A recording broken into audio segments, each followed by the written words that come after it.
Hello everyone, my name is Shivlal and I hope आप सब अच्छे होंगे, अपने अपने प्रिपरेशन में लगे होंगे। जैसा कि सबको पता है कि मैं एनसीईआरटी पॉलिटी क्लास 6 पढ़ा रहा हूँ, जिसमें हमने चैप्टर 5 तक जो कि पंचायती राज था कंप्लीट कर चुके हैं।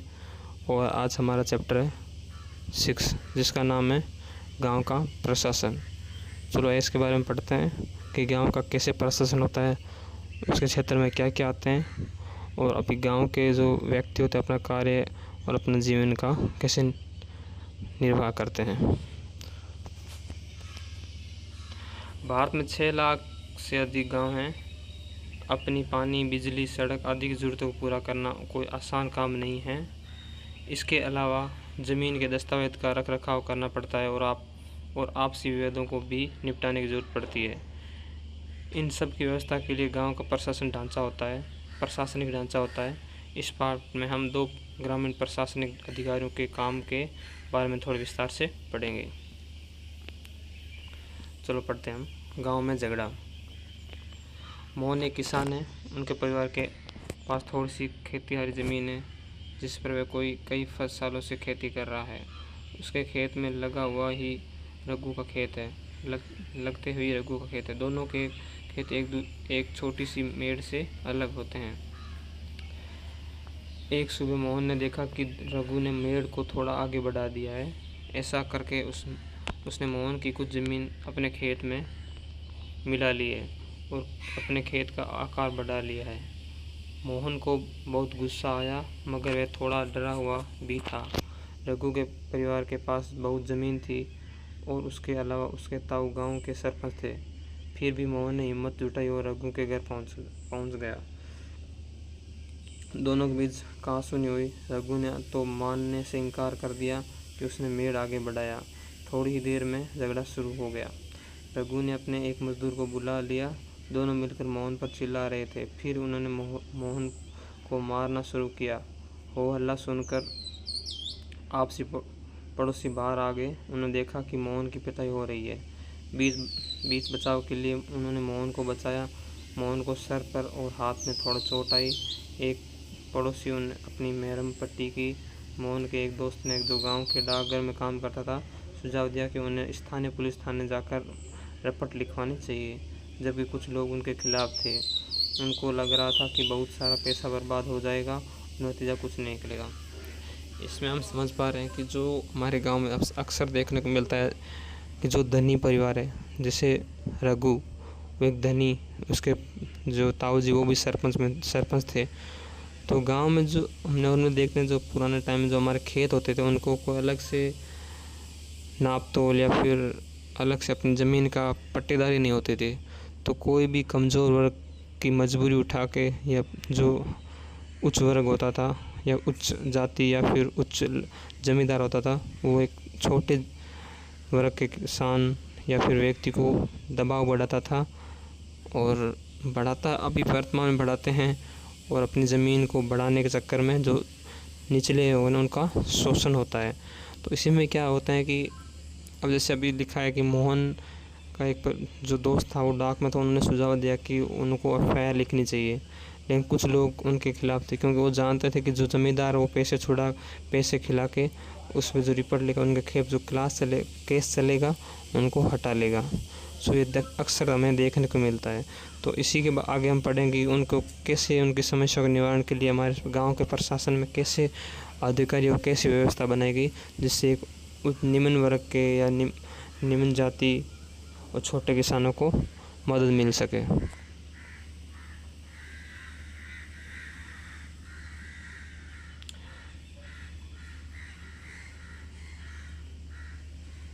पुलिस थाने का क्षेत्र।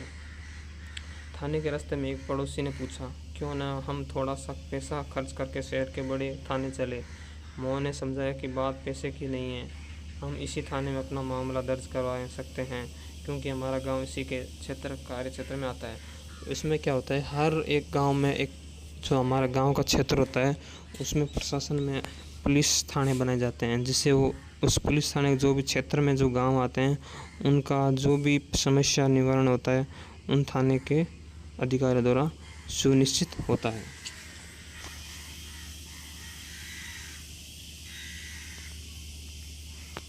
अब इधर जैसे कि इधर समझा गया कि हर पुलिस थाने का एक कार्य क्षेत्र होता है जो उसके नियंत्रण में रहता है। लोग उसी क्षेत्र में लूट, चोरी, दुर्घटना, मारपीट, झगड़े आदि की रिपोर्ट उसी थाने में लिखा सकते हैं।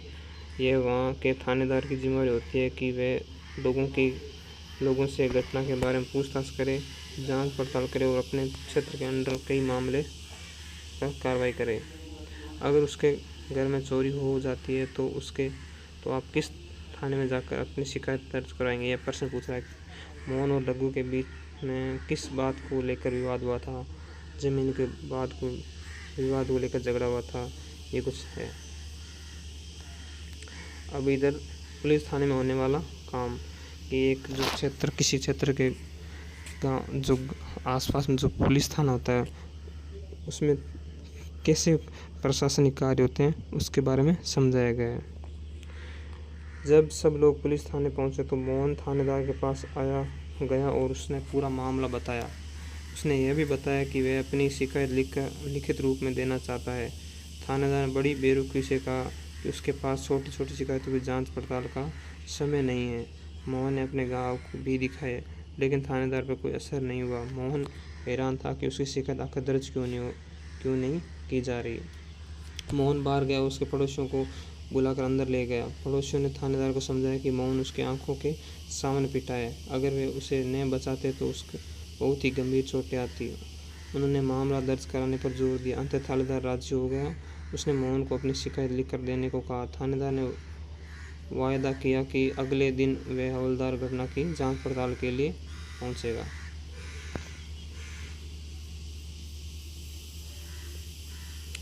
कहानी में पटवारी मोहन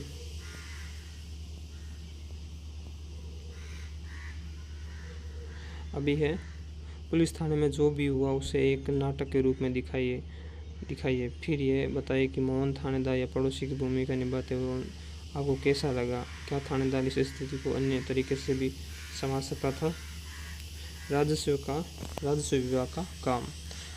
आपने पढ़ा है कि मोहन और लघु में खेती के मेड़ को लेकर जबरदस्त लड़ाई हुई।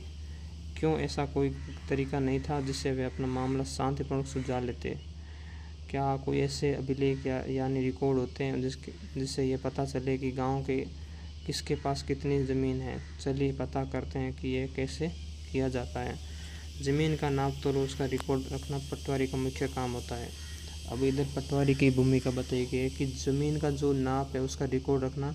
वो जो एक क्षेत्र के जिस क्षेत्र है उसके ऊपर एक पटवारी होता है। पटवारी के अंडर जो क्षेत्र आता है उसका ये काम है कि वो ज़मीन का पूरा नाप रिकॉर्ड रखना है। अलग अलग राज्यों में उनको अलग अलग नामों से जाना जाता है। कहीं पटवारी, कहीं लेखपाल, कहीं कर्मचारी, कहीं ग्राम अधिकारी तो कहीं कानूनगो कहते हैं। तो इधर जो हमारी पटवारी उनका अलग अलग नाम दिए गए हैं। हम यहाँ ज़मीन का लेखा जोखा रखने वाले कर्मचारी के लिए पटवारी शब्द का इस्तेमाल कर रहे हैं। प्रत्येक पटवारी कुछ गाँव के लिए जिम्मेदारी होता है। अगले पृष्ठ पर दावे के नक्शे और उनके अनुसार बने खसरे यानी रजिस्टर के विवरण को देखिए। अब उसमें एक खसरा रजिस्टर होता है। खसरे रजिस्टर में सारी जानकारी मिलती है कि जो एक पर्टिकुलर किसान होता है उसके पास कितनी ज़मीन है, उसका सब लेखा जोखा रिकॉर्ड होता है। उसके विवरण को देखिए। यह पटवारी द्वारा रखा गया गांव के लोगों की ज़मीन के रिकॉर्ड का एक हिस्सा है। आमतौर पर पटवारियों के पास खेत नापने के अलग अलग तरीके होते हैं। कई जगहों पर वे लंबी लोहे की जंजीर का इस्तेमाल करते हैं जिसे जरीब कहते हैं। ऊपर दी गई कहानी में पटवारी मोहन और लघु के खेतों को नाप कर यह देख सकता था कि वह गांव के नक्शे से मेल खाता है या नहीं। अगर वह नक्शे से मेल नहीं खाता तो उसके पता चल जाता है कि मेड़ खिसका कर खेत की सीमा बढ़ाई गई है। पटवारी किसानों से भूमि कर भी इकट्ठा करता है और सरकार को अपने क्षेत्र में उगने वाली फसलों के बारे में जानकारी देता है। यह काम वह अपने रिकॉर्ड के आधार पर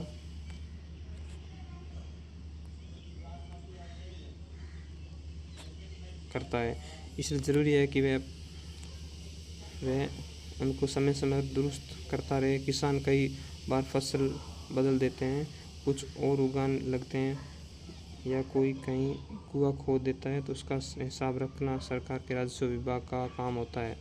इस विभाग के वरिष्ठ लोग इस काम का निरीक्षण करते हैं। इधर क्या है कि पटवारी के जो काम है उसके बारे में समझाया कि उसको खसरा, उसका एक रिपोर्ट जो गांव के पर्टिकुलर क्षेत्र में उसके सब नक्शे और उसकी ज़मीन का रिकॉर्ड रखा जाता है, और समय समय पर खेतों का निरीक्षण करता है और अपनी रिपोर्ट को आगे वरिष्ठ अधिकारियों को देता है कि, और उसके में वो सब रिकॉर्ड चढ़ाता है जिसमें जो भी खेतों में बदलाव होता है, जैसे किसी स्थान पर किसान ने मकान बना लिया, कुएं खुदवा लिए, तो सब रिकॉर्ड करके अपने वरिष्ठ अधिकारी को देता है और कर इकट्ठा भी करने का करता है, जिससे वो आगे अपने वरिष्ठ अधिकारी को सौंपता है, जिससे राजस्व बढ़ता है। भारत में सभी राज्य जिलों में बंटे हुए हैं। जमीन से जुड़े मामलों की व्यवस्था के लिए इन जिलों को और भी छोटे खंडों में बांटा दिया जाता है। जिले के उपखंड में को कई नामों से जाना जाता है, जैसे तहसील, तुलका इत्यादि। सबसे ऊपर जिला अधिकारी होता है और उसके नीचे तहसीलदार होते हैं। उन्हें विभिन्न मामलों को निपटाना होता है। वे पटवारी के काम का निरीक्षण करते हैं और सुनिश्चित करते हैं कि रिकॉर्ड सही ढंग से रखे गए जाए और राजस्व इकट्ठा होता रहे। वे यह भी देखते हैं कि किसान को अपने रिकॉर्ड की नकल आसानी से मिल जाए। वे विद्यार्थी को जरूरत पड़ने पर जाति प्रमाण पत्र आदि जारी करते हैं। तहसीलदार के दफ्तर में ज़मीन से जुड़े विवाद के मामले सुने जाते हैं। उससे पहले हम ऊपर देखते हैं कि क्या है खसरा।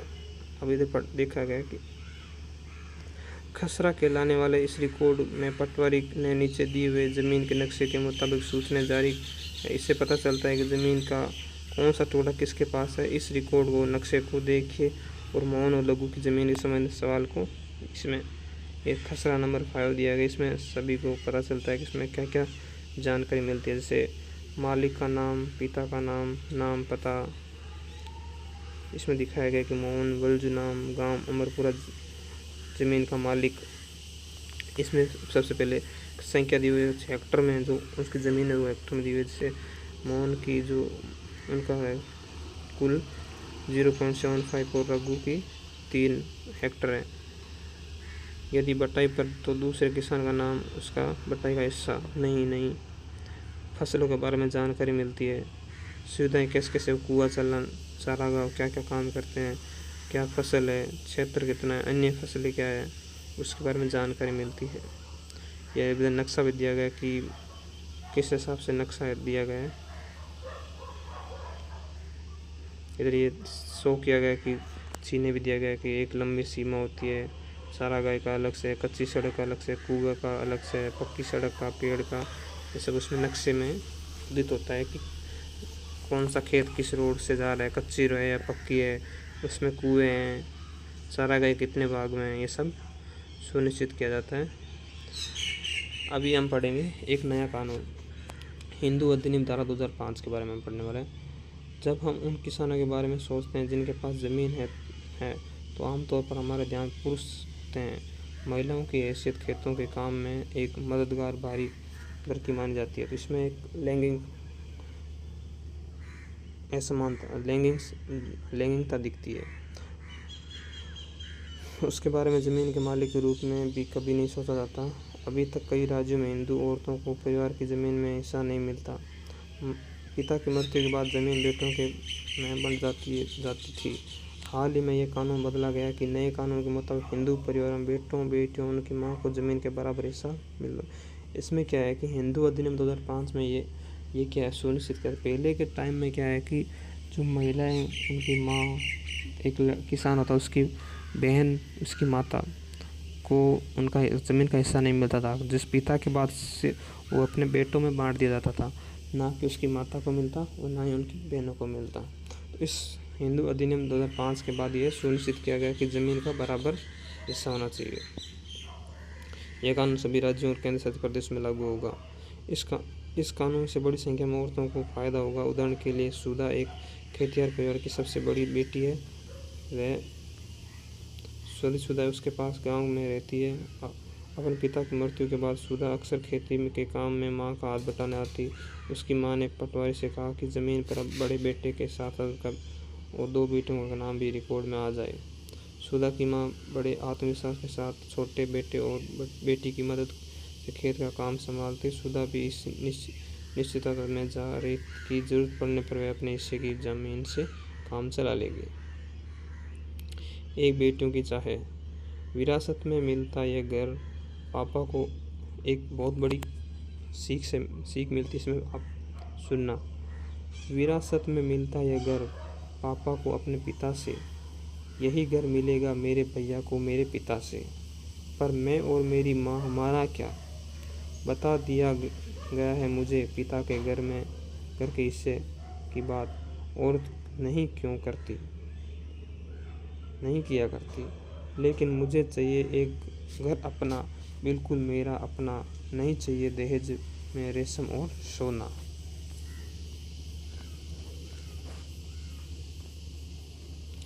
अभी एक अन्य सार्वजनिक सुविधाएं, एक सर्वेक्षण। इस पाठ में हमने सरकार के कुछ प्रशासनिक कार्य के बारे में पढ़ा, खासकर ग्रामीण क्षेत्र के संदर्भ में। पहला उदाहरण कानून व्यवस्था बनाए रखने के बारे में था और दूसरा जमीन के लेखपाल की व्यवस्था के बारे में था। इसमें पूरा सारांश दिया गया है, उसको ध्यान से सुनना। मामले में हमने पुलिस की भूमिका का परीक्षण किया और दूसरे में पटवारी की भूमिका का। इसके काम का विभाग के अन्य लोगों का निरीक्षण किया जाता है, जैसे पुलिस अधीक्षक, तहसीलदार। हमने यह भी देखा कि लोग कैसे इस सुविधा का इस्तेमाल करते हैं और उन्हें किस तरह की समस्या आती है।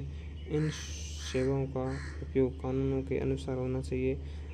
आपने संभवतः सरकार के अन्य विभागों पर द्वारा दी जा रही सार्वजनिक सेवाओं को देखा होगा। आपने गांव या क्षेत्र के लिए दी जा रही सार्वजनिक सेवाओं की एक सूची बनाई है, वो आपको इसमें देख के बना सकते हैं। ये आपको सूची मिलती है, इसमें पर्सन भी दिए गए हैं। पटवारी का क्या काम होता है, पटवारी के कोई 2 नाम बताइए। तहसीलदार का क्या काम होता है। इसमें बेसिकली हमने प्रशासन के, जो गांव का प्रशासन, उसके बारे में पढ़ा है कि एक पुलिस का काम क्या होता है और जो वहाँ के तहसीलदार, पटवारी, उनका काम क्या होता है। तो बहुत अच्छा चैप्टर था, इससे बहुत अच्छी जानकारी मिलती है हमें। आप इसको दोबारा जब समझ में नहीं आए तो दोबारा वीडियो देखें और दोबारा इसको समझें। 1 से 2 बार पढ़ोगे तो आपको बिल्कुल अच्छे से समझ में आ जाएगा। जय हिंद, जय भारत।